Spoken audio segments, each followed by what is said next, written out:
सो दोस्तों, welcome back to this class. पिछले lecture में हम लोगों ने देखा किस तरह से हमारी रेजिस्टिविटी इन्वर्सली प्रोपोर्शनल थी किसके, एवरेज रिलैक्सेशन टाइम के और number of electrons per unit volume के। ये दो प्रॉपर्टीज़ थी जिन पे हमारी रेजिस्टिविटी डिपेंड कर रही थी और जिसके चलते हम लोगों ने ये डिराइव किया था कि रेजिस्टिविटी के चेंज होने के कारण रेजिस्टेंस जो होता है, रेजिस्टेंस का जो ग्राफ होता है, जो हम वी आई ग्राफ बनाते हैं, तो वो हमेशा ओम्स लॉ को फॉलो नहीं करता है। हमेशा जो वी आई का जो ग्राफ होता है, जो हम सोचते हैं कि स्ट्रेट लाइन रहेगा, तो यूनिवर्सल लॉ नहीं है, हमेशा ऐसा फॉलो नहीं होगा। केसेस अलग अलग होंगे और किन किन फैक्टर्स पे ये केस डिपेंड करता है उसको हम पढ़ते हैं। अभी इस लेक्चर में हम लोग जानेंगे किस तरह से आपकी रेजिस्टिविटी बिहेव करती है टेम्परेचर के साथ, यदि वो मेटल हो, अगर वो एलॉय हो या वो नॉन मेटल हो या वो सेमीकंडक्टर हो। ठीक है, तो सबसे पहले हम लोग केस पकड़ लेते हैं मेटल का। मेटल वाला मैंने आपको समझाया था, जो मेरा लास्ट लेक्चर था that was based entirely on metal. And in fact ये चैप्टर जब से हमने स्टार्ट किया, जितनी भी एग्जांपल्स हम लोगों ने एज्यूम किए हैं, that is for metals only, because हम लोग कंडक्शन, इलेक्ट्रिसिटी का फ्लो, ये सब चीज़ें मोस्टली हम लोग मेटल्स में ही पढ़ते हैं। आगे जाके सेमीकंडक्टर में भी पढ़ेंगे, but majority of the cases it is in metals. तो हम लोगों ने क्या डिराइव किया था कि जो हमारी रेजिस्टिविटी होती है that is equals to M upon E square and tau. ठीक है, जहाँ पर ये जो आपका E है that is the charge of electron, ये कांस्टेंट है। जो M है that is the mass of electron, ये कांस्टेंट है। तो अल्टीमेटली जो वेरिएबल्स थे यहाँ पे that were the number of electrons per unit volume and average relaxation time. इन दो फैक्टर्स पे डिपेंड कर रहा था। अगर मैं इसको सेपरेटली लिख लूँ कि रो एक तरफ आपका इन्वर्सली प्रोपोर्शनल है n के और एक तरफ रो आपका इन्वर्सली प्रोपोर्शनल है टाउ के। ठीक है, n जो है number of electrons per unit volume, ये किस पे डिपेंड करेगा? Nature of material we are talking about. ठीक है, किस मेटल की बात हो रही है, ये n सिल्वर में और कॉपर में सेम नहीं होगा। ठीक है, और टाउ की अगर हम बात करें, tau is somewhat dependent on the temperature. ठीक है, it is dependent on temperature. Okay, so temperature पर टाउ का डिपेंडेंस कैसे होता है वो पूरा साइकिल मैं आपको एक बार समझा चुका हूँ लास्ट लेक्चर में। मैं एक बार और रिवाइज करा देता हूँ कि जब भी आपका टेम्परेचर बढ़ता है, ठीक है, उसकी वजह से क्या होता है, आपके कोलिजन्स बढ़ते हैं। ठीक है, कोलिजन्स कहाँ पे बढ़ते हैं? जो आपका मेटल का अंदर का स्ट्रक्चर है, उसका जो इनसाइड स्ट्रक्चर, जो मैंने आपको सोडियम के एग्जांपल ले लेके समझाता था, उसके अंदर जो आपके पॉजिटिव आयंस होते हैं और जो इलेक्ट्रॉन्स होते हैं, उनके कोलिजन बढ़ जाते हैं। ठीक है, कोलिजन बढ़ने के वजह से क्या होता है, जो आपका रिलैक्सेशन टाइम होता है ना, जो रिलैक्सेशन टाइम होता है वो क्या हो जाएगा, वो कम हो जाएगा, क्योंकि आपके कोलिजन बढ़ गए ना, तो जल्दी जल्दी टक्कर हो रही है और जल्दी जल्दी टक्कर होने की वजह से उन टक्करों के बीच का समय कम हो जाएगा। अब सिंस आपका रिलैक्सेशन टाइम कम हो गया है, तो आपके इलेक्ट्रॉन को कम टाइम मिलेगा एक्सेलरेट होने के लिए, क्योंकि जैसे वो एक्सेलरेट होना चाहेगा वैसे ही कोई टक्कर हो जाएगी तो वो जीरो पे आ जाएगा। तो जब रिलैक्सेशन टाइम कम होगा तो उसको कम टाइम मिलेगा एक्सेलरेट होने के लिए, जिसकी वजह से क्या होगा, उसकी ड्रिफ्ट वेलोसिटी क्या हो जाएगी, कम हो जाएगी ना, क्योंकि आपको एक्सेलरेशन को काम करने का समय ही नहीं मिला। और जब ड्रिफ्ट वेलोसिटी कम हो जाएगी तो हम क्या मान लेंगे कि आपका करंट धीमे चल रहा है ना, क्योंकि बेसिकली करंट क्या है, चार्ज का चलना, और चार्ज ही अब आपका धीमे चल रहा है क्योंकि चार्ज की वेलोसिटी, ड्रिफ्ट वेलोसिटी वो कम हो गई है और आपका करंट कम हो रहा है ना अप्लाइड वोल्टेज पे। तो हम क्या बोल देंगे कि हमारी रेजिस्टिविटी बढ़ रही है। ठीक है, आपको अब आई गेस ये रिलेशन समझ में आ गया होगा कि किस तरह से एवरेज रिलैक्सेशन टाइम के कम होने से आपकी रेजिस्टिविटी बढ़ती है। ठीक है, इसके आगे अगर हम लोग बढ़ें तो हम एक लीनियर केस हमारा निकल के आता है कि किस तरह से टेम्परेचर चेंज होता है मेटल में और किस तरह से वो रेजिस्टिविटी से जुड़ा होता है। तो उसके लिए एक एक्सप्रेशन आता है हमारा, जिसमें होता है rho is equals to rho not into 1 plus alpha theta. ठीक है, यहाँ पर जो रो होता है ना, वो क्या होता है, resistivity at some increased temperature. ठीक है, अगर आप मान लो, अगर आपको T is equals to 0 degree Celsius पे रेजिस्टिविटी दे रखी है, मान लो वो रो नॉट है, तो अगर आप T बढ़ा दोगे, मान लो 15 डिग्री सेल्सियस कर दिया है, कुछ भी कर दिया, तो उस टेम्परेचर पे एक रेजिस्टिविटी की वैल्यू आएगी। तो अगर इसे T1 मान लें और T2 मान लें, तो जो थीटा होगा ना वो T2 माइनस T1 होगा, मतलब इन टेम्परेचर्स का डिफरेंस जो कि 15 आएगा। ठीक है, तो थीटा यहाँ पे क्या है, टेम्परेचर का डिफरेंस है।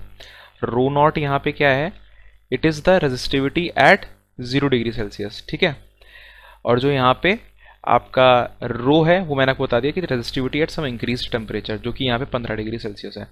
तो यदि आपको किसी भी टेम्परेचर पे, किसी बढ़े हुए टेम्परेचर पे रेजिस्टिविटी निकालनी है, तो उसका फॉर्मूला क्या होगा कि 0 पे कितनी रेजिस्टिविटी थी इंटू 1 प्लस अल्फा थीटा।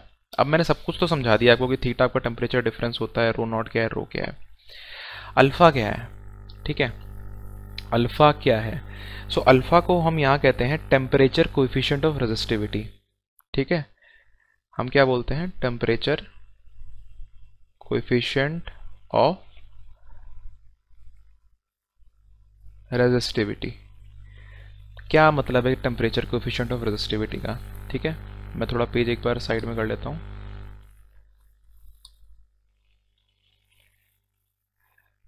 सो टेम्परेचर कोएफिशिएंट का मतलब क्या है कि कोई भी चीज़ टेम्परेचर के साथ कैसे चेंज हो रही है उसका एक लिंक है ना।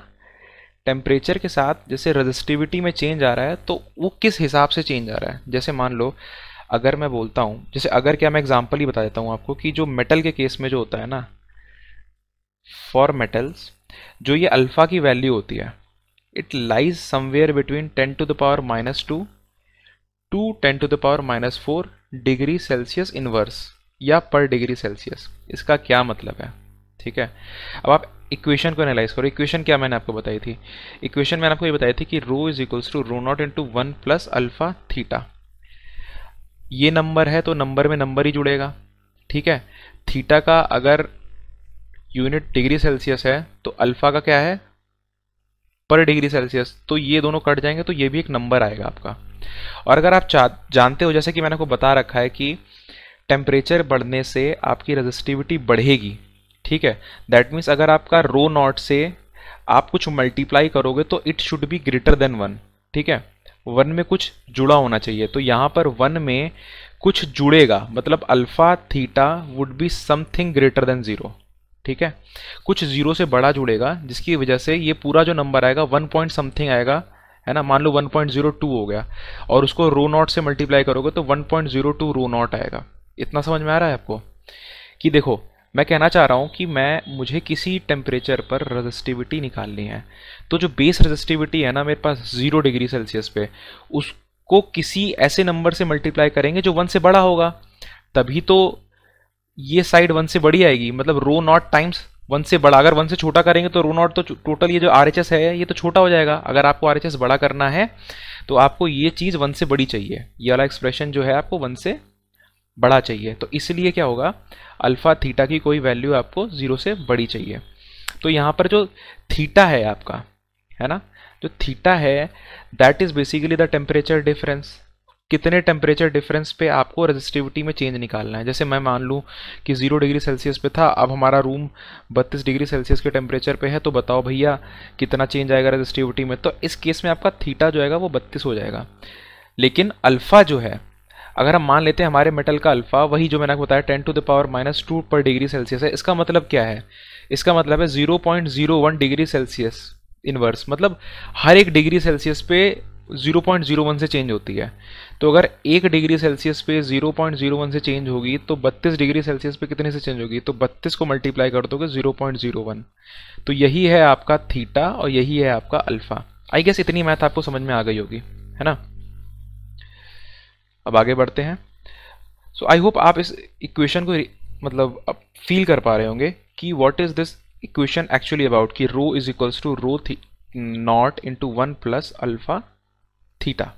ठीक है, जहां पर अल्फा जो हो गया आपका क्या हो जाएगा, कोएफिशिएंट ऑफ रेजिस्टिविटी। ठीक है, टेम्परेचर कोएफिशिएंट ऑफ रेजिस्टिविटी।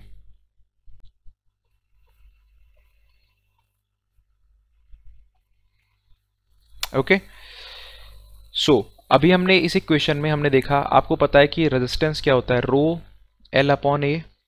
तो रेजिस्टिविटी क्या हो जाएगा, R A अपॉन L। अब मैं इसकी यहाँ पर और यहाँ पर यही वैल्यू रख दूँ तो R A upon L is equals to R not A upon L. R मतलब resistance at some temperature, R not is equal to resistance at zero temperature, ठीक है, अल्फा थीटा। तो यहाँ पर क्या हो जाएगा आपका, ए से ए कट जाएगा, एल से एल कट जाएगा, आपकी इक्वेशन क्या निकल के आ जाएगी, R is equals to R naught into one plus alpha theta. अब देखो यहाँ पर जिसको हम कह रहे थे टेम्परेचर कोएफिशिएंट ऑफ रेजिस्टिविटी, अब यहाँ पर उसी चीज को हम क्या बोलेंगे, इसको हम बोलेंगे टेम्परेचर कोएफिशिएंट ऑफ रेजिस्टेंस। सो अब यहाँ पर देखने वाली बात क्या है कि यहाँ पर जो भी चेंज होता है, रेजिस्टिविटी में जो भी चेंज हो रहा है या रेजिस्टेंस में जो भी चेंज हो रहा है, दैट इज लीनियर, ठीक है, लीनियरली चेंज कर रहा है। आप देख रहे हो ना, ये जिस तरह की इक्वेशन है, ये अगर आप ग्राफ पे प्लॉट करोगे, ठीक है, तो आपकी सीधी लाइन आएगी, ठीक है, उसका स्लोप डिफरेंट हो सकता है बट लाइन आपकी सीधी आएगी। So this is the linear dependence, है ना। आपके मेटल्स के केस में जो रेजिस्टिविटी की डिपेंडेंस होती है, जो ग्राफ चेंज होता है टेम्परेचर के बढ़ने पे, तो रेजिस्टेंस आपकी किस तरह से बढ़ती है, लीनियर फैशन में। ये पॉइंट आप ध्यान रखना, जब मैं आपको इंसुलेटर और सेमीकंडक्टर के बारे में बताऊंगा तो वहां पर एक्सपोनेंशियल होता है, ठीक है, तब आप उस चीज को जोड़ पाएंगे। यही बात ध्यान रखने वाली है कि मेटल में जब रेजिस्टेंस बढ़ेगा तो लीनियर नहीं बढ़ेगा, लेकिन जब इंसुलेटर की बात करें या सेमीकंडक्टर की बात करें तो जब वहाँ पे रेजिस्टेंस में जो भी चेंज आएगा वो एक्सपोनेंशियल आएगा। कितना आएगा, कैसे आएगा, इसके लिए आपको मेरे साथ बने रहना होगा अगली वीडियो के लिए। सो मिलते हैं next time. Thank you very much.